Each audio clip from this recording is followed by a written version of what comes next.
What's up, everybody? Welcome back to episode 2 of 1-0 with yours truly. My name's Jude McClaren. Thank you guys so much for being here today. It is a great Tuesday night. I didn't think that I would be recording this quickly, but we got a bunch of news to go over.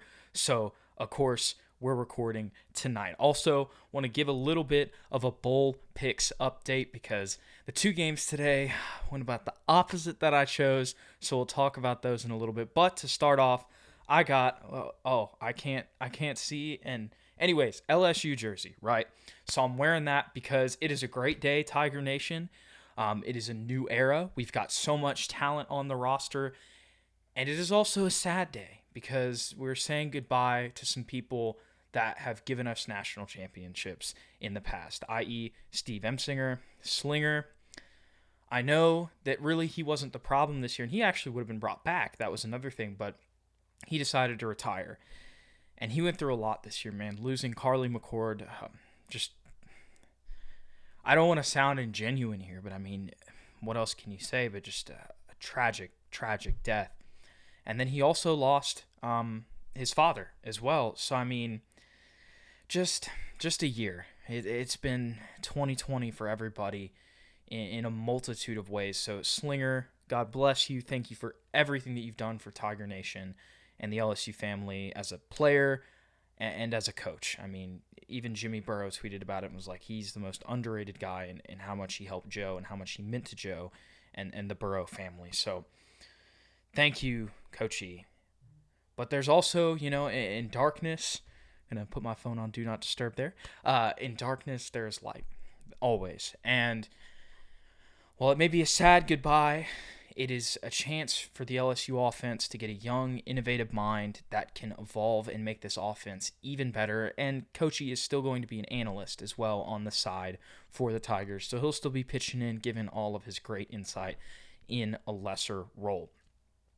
So bye-bye to Coach E. Then we've got the entire defensive staff except for Corey Raymond, and honestly, I completely agree with it. Obviously, once again, thank you, Bo Pelini, for 2007 National Championship defense. Appreciate that very much. Didn't work out in 2020.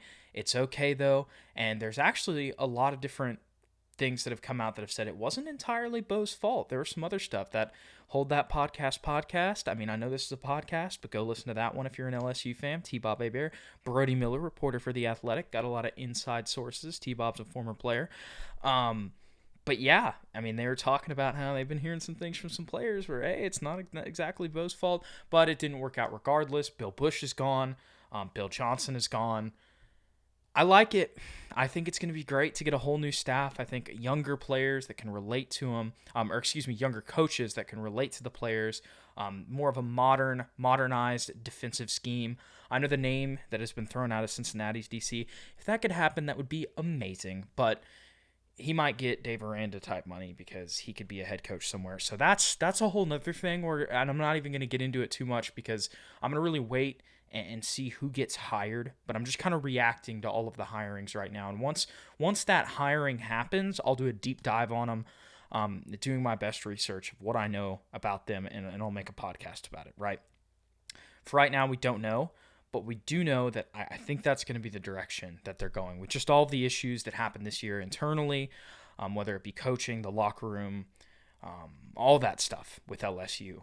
It's going to be huge to have younger, more innovative minds that can deal with modern offenses. That's going to be huge for the Tigers. We'll have to see what happens, but I think that that's the way that they're going to go. I think that's the way that they're going to go on offense as well. So, once again, we will see. I'm not really going to speculate too much on it. I know that's a bunch of news. The main thing is I believe that it is good news for the LSU Tigers and them going forward. I think O is still the great guy at the helm. This will be a real test season because if these hires don't work out, then it's going to be like, oh, I'd still give him another year. I know a lot of people want to jump on that train, but I believe in him, and I really think this is going to help get things fixed. Once again, like I said last episode, I don't think it's going to be a national championship next year. I don't think those should be the expectations.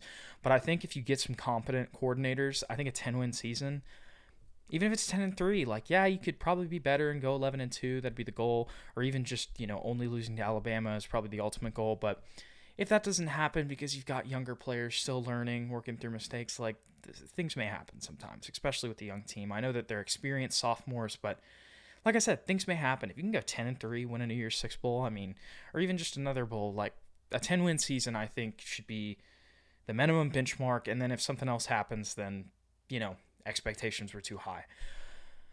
And maybe there's other questions, but we'll have to see. Once again, that's all things that we will learn next fall. But as of right now, I think that if you can get some competent coordinators, some new age guys, this team can really take a jump. And I think 11-2 would be a possibility. But I'm going to keep it at 10-3 just because young team, you never know.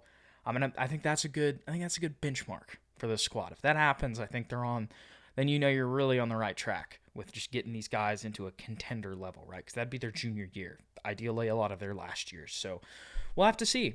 And once again, don't know who's going to be just LSU's starting quarterback next year. But at least LSU has the problem is that they have 4 good quarterbacks that they can choose from. Hasn't happened in ever. So that's really good for the Tigers whenever it comes to that. But they fired everybody, but it's a good thing. It's a fresh start. It's what they needed. Still got that Title IX waiting in February, but as of right now, I think this is a good thing for the program overall. Cut that right there. Now we have a bowl picks update. So I went 0-2 today. I know you're going 1-0 listening to this. You might be going 2-0 if you listened to the episode on Monday. But at the same time, I did not go 1-0 on either of those picks. I was big wrong on UCF. So I tried to be the little trendy guy that was like, oh, I'm going UCF, I think that they're just going to come out and they're going to surprise everybody. It's going to be a real close game. Nope, BYU just beat the brakes off of them, and Zach Wilson is literally Mormon Jesus incarnate. Yeah. That's about all that there is when it comes to that game. Dylan Gabriel shut down. Defense couldn't stop them. Played more physical. They looked bigger. They played bigger. They played tougher. They out-physicaled them. They outplayed them. They outspeeded them. They out-everythinged them. Zach Wilson was Zach Wilson. Dax Milne was Dax Milne, or Zet Milne, however you say his name. Gunnar Romney, Mitt Romney's nephew, scored a jet sweep touchdown. Tyler Algier was running all over their face, trucking people and outrunning them. They might be better than Notre Dame. And how good is Coastal Carolina? I don't, maybe those are two out. That might be a little bit of hyperbole. But seriously, they look dominant. So maybe UCF's not as good, but I really think UCF is a good team. I know people may call me crazy, may say it's down year. Everything's fallen off since 2017. But freaking, they were showing stats of Dylan Gabriel, man, and he was leading the country in multiple different categories. So I don't know.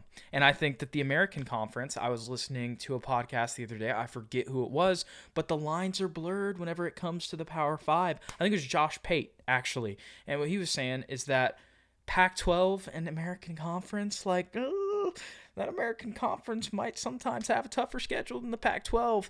Maybe not USC levels or Oregon levels, but I don't know, so we'll have to see. It'll be very interesting to see what Cincinnati and Georgia looks like, although it seems like that is going to be a blowout. Unfortunately for Cincinnati, because I love the G5. But didn't look good in that one. And then Nevada had not necessarily a dominant win, but also a dominant win, if that makes sense. They controlled the game for the majority of it. It may not look too crazy on the scoreboard. It's not 49-23 like the old Cougs up there in in Provo, right? But I was wrong about Tulane. I just thought the American would be better. I thought that the more game experience would prevail, but I think Nevada was just the real deal. And we'll see that with San Jose State too. So maybe the Mountain West is just elite. I didn't mean to pause there, but maybe they're just elite this year. Maybe they're just the second best conference in the country. Who knows? I'm just playing. But it was interesting. So I think that's good for the Mountain West. I think Nevada, once again, real deal, 7-2, finished their season against a good Tulane team, even though they're 6-6. And they've got a young quarterback. They've got some things to work out after that 10-win season last year. I think they had a 10-win season. Actually, no, I might be thinking of La Tech. I'm thinking of Louisiana Tech last year. Never mind. But good win for Nevada. Was wrong on that one. Didn't watch that game too much, so I don't have too much to say. And there's not really, I watched the majority of BYU UCF, but there's not much to say there because it was just like, yeah, they got annihilated. So, I mean, I was wrong on that one. Big wrong. We'll see how the rest of these bowl picks go. I'll keep track of them throughout the week. If there's a really good game, I'll come on here and talk about it. But, I mean, BYU just played like BYU did in basically every other game except for maybe the close UTSA game and then the Coastal Carolina game. So shout out to them, man. Shout out to them. But honestly, guys, I know that this is a shorter episode. It's not 20 minutes. It's not however long, but this is how we're going to do the show. I'm just going to talk. I'm not going to go too long. I'm not going to try to extend it and just BS. I feel like I've already been doing that a little bit. So we're going to go ahead and end the show right there, guys. I appreciate you so much for tuning in. Just a little bit of a mini episode here, I guess you could say. LSU fired everybody. We'll see what happens. It's a good thing. Bowl picks, I'm 1-2. I was right about App State beating the crap out of North Texas. Probably gave North Texas a little bit too much credit. Talk about, what is his last name? Now I'm thinking of one more topic. But Peoples, and his first name, it's like, I know the last two letters are UM, but I can't think of it. 319 yards, 2 touchdowns on 23 carries. 17 yards per carry. Are you kidding me? Sunbelt supremacy. That's what I'll end the episode on. Shout out to App State on that one. So I'm 1-2 on picks. We'll see how things go. We'll see how that ends after bowl season is over. We'll see if I should have done Capital One Bowl Mania and won $25,000. But anyways, guys, thanks so much for tuning in. I will catch you guys next time. Good for LSU. Bad for my bowl picks. You've went 1-0. Once again, my name's Jude McClaren. Follow me on Twitter at Jude McClaren. Follow at the Strive Network on Instagram. If you've been doing more TikTok clips, follow us at Strive Network on TikTok as well. I'm not a big TikTok guy. I don't like consuming the content, but I know it's good for getting reach out. So go check out our videos on there too. And our YouTube, of course, it's just Strive Network on YouTube. Go check out all of our content there. Me and Joe did a video. Joseph Cortez, if you don't know him, follow him at the Joseph Cortex on everything. But yeah, we did a video talking NBA and the college football playoff as well. So go check out all of our content on there. Yes, sir. I'll catch you guys later.